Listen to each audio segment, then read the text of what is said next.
As hundreds of rockets continue to rain down on Israel over the weekend, yesterday it was revealed that Hamas leader Yahya Sinwar intended for the October 7th massacre to be far greater than what occurred and spent a significant amount of time persuading the Islamic regime in Iran, as well as Hezbollah, to join the attack. The revelations came to light after the IDF seized records from Gaza, which detail Hamas's nefarious intent on October 7th to cause the state of Israel to collapse. The documents also demonstrate that the regime in Iran did have foreknowledge of the attack, which they had previously denied. The plan stated that Hamas initially planned to carry out such an attack in 2022, but delayed because they wanted the regime in Iran on board, as well as Hezbollah. In 2023, Hamas sent officials to Lebanon to meet with officials of the Islamic regime and requested assistance with striking sensitive sites in Israel at the beginning of October 7th, a request that was met with verbal support, but Hamas was told the regime needed more time to prepare before carrying out such an operation that quickly. Hamas documents also show they intentionally delayed the attack in order to maximize the element of surprise and noted that internal divisions within Israel made conditions more favorable. They also explicitly stated a factor in the attack was the need to disrupt Saudi-Israel peace efforts. While the Islamic Republic of Iran did not attack Israel on October 7th, their funding and arming of both Hamas and Hezbollah, as well as foreknowledge of the events, shows involvement at the highest levels of the regime for the October 7th attacks. Well, over 100 rockets were fired at northern Israel before, during, and after the Yom Kippur holiday, and Hezbollah rocket fire continues unabated. ILTV's Devo Klein has more. Incoming rocket fire was reported today in the western Galilee cities of Nahariya and Akko. During the Yom Kippur fast day, sirens repeatedly interrupted prayers in Tzfat, Rosh Pina, and a host of other towns in the Galilee. There were also sirens in Haifa and the western Galilee. Most of the rockets were shot down by air defense or fell in open areas, sometimes causing brush fires. There were some damages, but no major injuries reported. At the start of the holiday, 2 UAVs were fired at central Israel. One of the drones was shot down, while the other impacted in Herzliya on the property of a senior citizen's home. The residents were sheltered and no injuries were reported. A 27-year-old foreign worker from Thailand was killed Friday and another worker wounded when an exploded ordnance blew up in an orchard by the northern community of Kibbutz Yiron. And Hamas had managed to fire 2 rockets at Ashkelon from the northern Gaza Strip. They struck open ground with no injuries reported. The incident marked the 7th consecutive day that projectiles were launched at Israel from the Gaza Strip as the war with Hamas enters its 2nd year. What is Israel's greatest resource? The answer may surprise you. For every high-tech revolution ignited by the startup nation, there are people behind the technology. Join leading experts to discover how engineers and other innovators are driving Israel's prosperity and shaping its future, all while navigating this multi-front war. Be a part of the conversation on October 21st. Join ILTV and Afeka Academic College of Engineering for a free webinar at 9 p.m. Israel time, 2 p.m. Eastern time next week. Register now by scanning the QR code on the screen. The IDF has ordered the evacuation of 22 more Lebanese villages as the operation to push Hezbollah away from the border expands. More from ILTV's Steve Leibowitz. The IDF told more Lebanese residents to head north of the Awali River and warned them not to return home until the fighting is over. The IDF continues entering border towns that served Hezbollah's direct RPG attacks on Israeli homes adjacent to the border. The IDF reports steady progress as additional ground forces enter the arena. We are now going house through house, raiding each and every house, taking all this gear, dismantling Hezbollah's capability to do the Conquer Galilee plan. This is what we do. This is a limited, targeted raid on the northern part of Israel, okay, that we are conducting across the border to take care with the threat that Hezbollah has built for years. The Air Force continues targeting Hezbollah commanders and striking its missiles and missile launchers, hitting over 100 sites. An attack in central Beirut reportedly killed dozens and wounded over 100. Israel reportedly targeted Hezbollah commander Wafiq Safa, who was reportedly wounded but not killed in the attack. Holding an assessment inside Lebanon, along with Shin Bet chief Ronen Bar, IDF chief Herzi Halevi said the operations will continue until Israel's northern residents can return safely to their homes for now and the long term. אנחנו ממשיכים להילחם באויב, ואנחנו לא עוצרים עד שאנחנו לא מבינים שאנחנו יודעים להחזיר את התושבים לא רק בביטחון עכשיו, גם בהתבוננות עתידית. גבול של שלום, הגנה לצד הגבול. ובגבול של מלחמה, הגנה משני צידי הגבול וחופש פעולה, וזה לקח שכולנו צריכים ללמוד אותו כתוצאה ממה שהיה. Meanwhile, President Biden and European leaders called on Israel to stop firing at UN peacekeepers in South Lebanon. The criticism came after Israeli troops unintentionally wounded 4 members of UNIFIL interim force in South Lebanon, sparking strong international backlash and raising additional scrutiny of the IDF ground operations in the area. The IDF said that troops had fired on an immediate Hezbollah threat emanating from near a UN peacekeeping position. The army says the UN observers had been warned hours earlier to take shelter. Mr. Secretary General, get the UNIFIL forces out of harm's way. It should be done right now, immediately. The Israeli Security Cabinet has been deliberating since the start of the month about the appropriate response to the attacks of the Islamic regime on Israel on October 1st. According to most recent reports from U.S. sources, Israel has narrowed down the objectives of a potential strike and will likely target Iranian military and energy targets and avoid targeted assassinations or attacks on the nuclear program for now. As Israel prepares for a potential strike on the Islamic Republic, the regime is under pressure and has reportedly obtained assurances from Gulf states that will deny Israel access to their airspace to carry out attacks. This follows Iranian threats made to the Gulf countries that if Israel strikes Iranian energy sites, the Islamic regime will strike oil infrastructure abroad in retaliation. The regime has also continued to support their terror proxies in the region, particularly Hezbollah, and has pledged this week to continue supporting Lebanon in the conflict against Israel. The United States has responded by affirming their support for Israel and will be transferring a terminal high-altitude area defense system operated by American soldiers to assist Israel in intercepting additional ballistic missile attacks. However, the U.S. also emphasized that they do not support an attack on oil facilities in Iran or nuclear sites at this time, just weeks before the U.S. presidential election. While the U.S. has shown strong support for Israel in the escalating Middle East war, U.S. sources have also expressed skepticism over Israel's transparency in revealing what their plan really is in retaliating to the Islamic Republic. And now much has been said about the day after the Islamic Republic falls. At the IAC conference in Washington, D.C., ILTV had an opportunity to sit down with the Crown Prince of Iran, Reza Pahlavi, to discuss the future of Israel-Iran relations. Let's take a look at what he had to say. Now, you spoke at the Israeli-American Council conference calling for peace and cooperation between the State of Israel and a future free Iran, even a Cyrus Accords as a follow-up to the Abraham Accords. What would a future Israel-Iran relationship look like in a free Iran? A true strategic partnership in the best interest of not just the two countries, but our entire region. Look at the challenges that we face. Not just the region, the whole world does. Climate change, economic issues, water shortages, which is a major issue now as far as Iran is concerned. And in fact, part of the reason I traveled to Israel was to talk to Israeli experts that are the best in the world in terms of water management and understanding the challenges and recommendation as to how to deal with it from every aspect, and many other things, technology, industry, innovation, and what have you.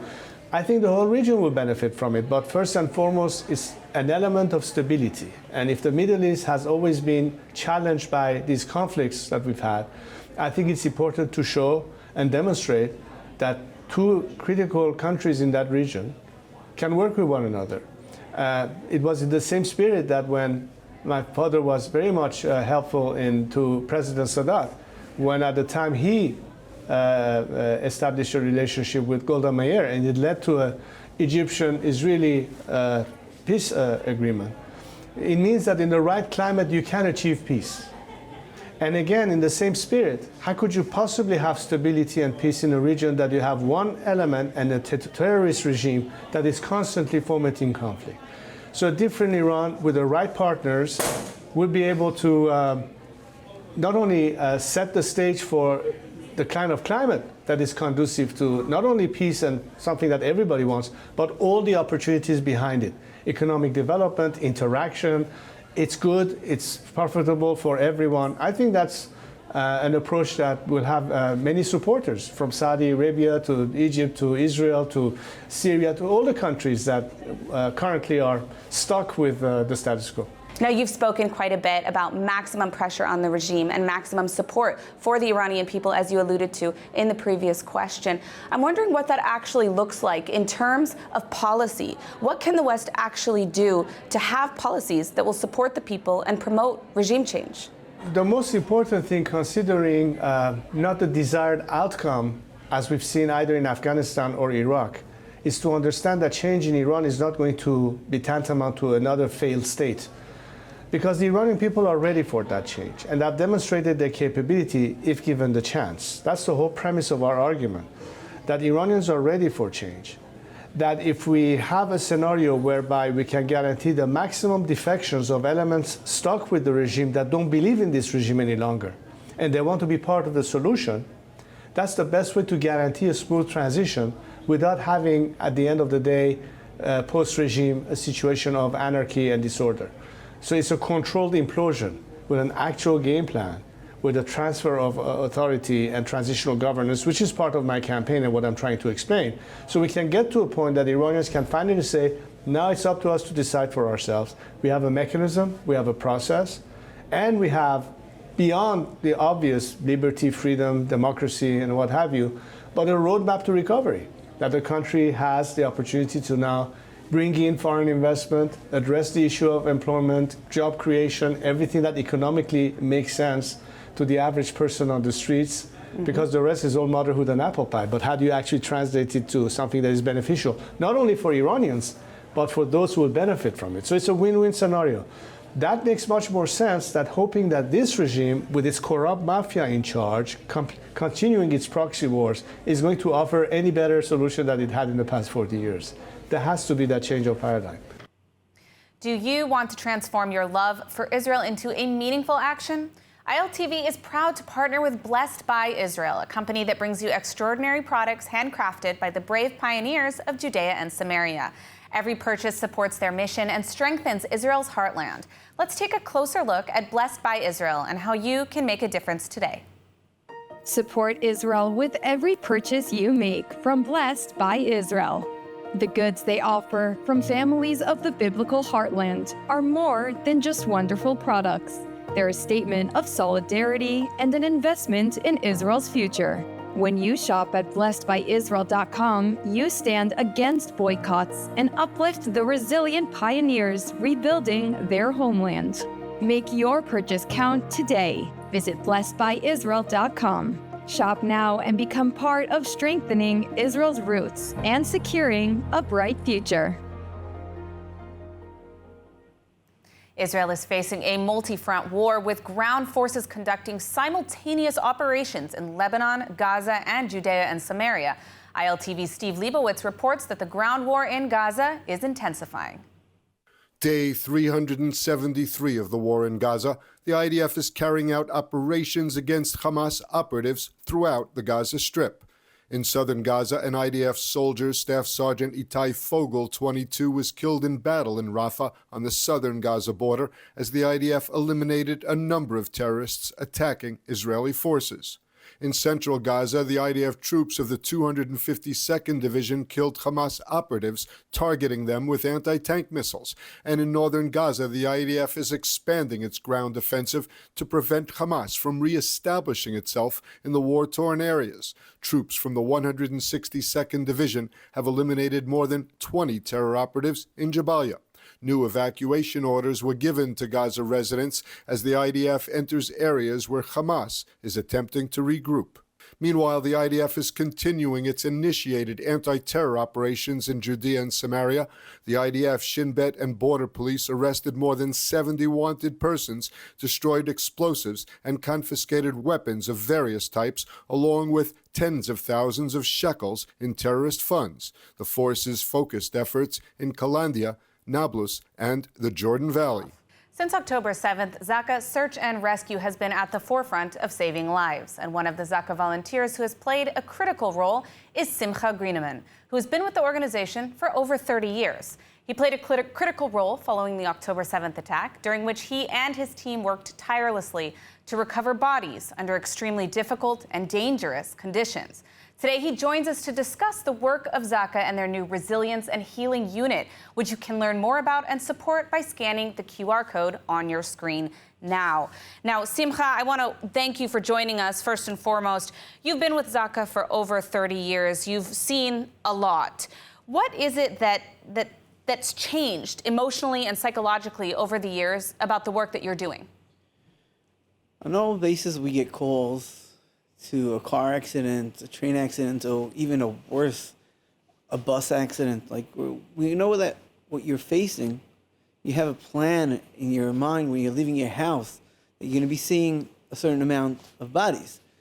But over here, it was something, first of all, that when we left our house, for sure, but then getting to the scenes and seeing awkward things that you cannot believe in, your brain cannot really process the situation. Seeing the atrocities, you see things that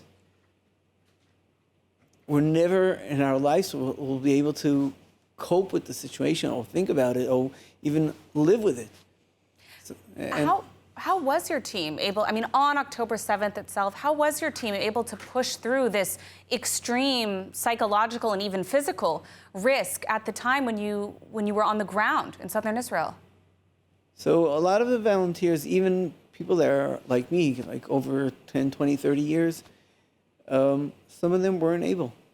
We came to situations that in our lifetime, we saw so much and we weren't able to go into a house because the atrocity over there, the way that people were killed brutally, children, women in different situations, we had to work on ourselves to be able to go in there and to just put ourselves in the point that this is what we're trained to do.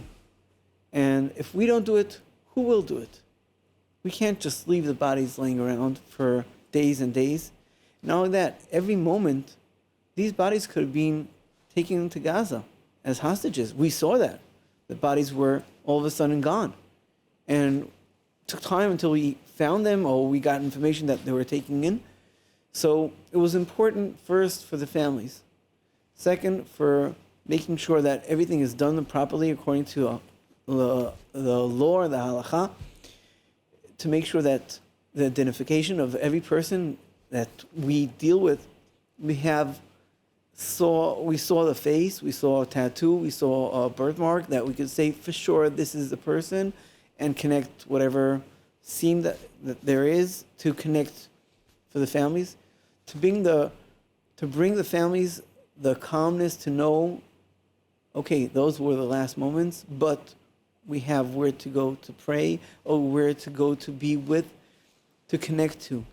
We still have 101 people in Gaza, and it pulls you all the time to a different situation, understanding what they went through and understanding what they're going through. It's unbelievable. Now, ZAKA has this new Resilience and Healing Unit, obviously something that's very much needed after the events of October 7th. Can you tell us more about this new unit and what it's doing to help the volunteers? Well, on a daily basis, when we have any situation, so we sit together, we speak, we have specialists that come and give us the ideas and try to help us out. But October 7th was totally different. You're talking about hundreds of bodies, 1,200 Israeli citizens and close to 100 Thai workers and different workers from different countries, and then dealing with 1,500 bodies of terrorists. You're dealing with a totally different situation of hundreds of bodies. This is a special team that deals with trauma.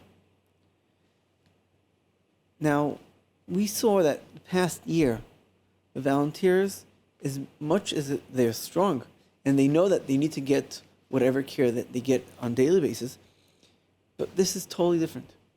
And we have to have more personal, one by one, taking care of each one, making sure that not only them, their families, their children. Absolutely. Understand, if you come at home, you come to a house and the father's falling apart, the children right away feel it. The wife, I'm not talking about, but even co-workers. Well, we're close to 4,000 volunteers in the organization, and people leave their job, like me. We left our jobs. We left everything just to go and to help, to bring as much as possible, and to do whatever we are trained to do. And then we left behind my business, my workers, people that are around me, and we see it that as long as it goes, guys need more and more personal help by horseback riding, swimming, all the special kinds of activities that we are getting. But we in have to have more personal. So it's totally a different understanding, and it's totally a different open line now. Absolutely. Well, unfortunately, we are out of time. But if any of our audience viewers do want to support this important cause and the critical work of ZAKA that has really been on the forefront since October 7th, doing the work that really no one else is doing, please do consider supporting ZAKA with the QR code on your screen. Thank you so much for joining us, Simcha, and for all the work that you and the other volunteers at ZAKA have done since October 7th and before. Thank you. And over the weekend, Jews in Israel and across the world fasted as we marked Yom Kippur, the Day of Atonement, a day that Israel quiets down and we reflect and pray. But how does this day look, well, in the midst of a multi-front war? ILTV's Ariella Lachiani is here with more. Thank you, Emily. So despite heavy rocket fire in the north, a drone strike targeting Herzliya in the center, and Hamas targeting Ashkelon, most Israelis were able to observe Yom Kippur amid tense quiet. Now, many carried phones for the first time on the fast day, just in case there was news they needed to know. And though the roads were clear of cars and instead were filled with children on their bicycles, this Yom Kippur definitely carried a different atmosphere as the first Yom Kippur Israel has seen during a war since the Yom Kippur War in 1973. The hostages still held in Gaza were, of course, on everyone's minds, as well as the ongoing war in both the north and the south. And the blowing of the shofar, that is the moment that culminates the fast day of Yom Kippur. This year, the shofar blowing took on special significance in Tel Aviv. The shofar was blown at Hostage Square as people prayed for and remembered the hostages held in Gaza. And IDF forces deployed in Gaza and Lebanon also observed the holiday tradition at the end of Yom Kippur.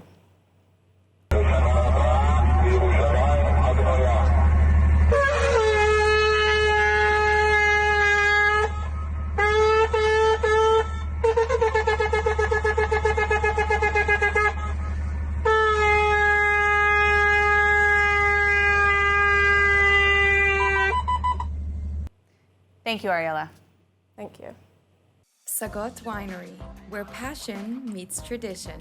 Nestled in the heart of Binyamin, our vineyards yield exquisite wines crafted with generations of expertise.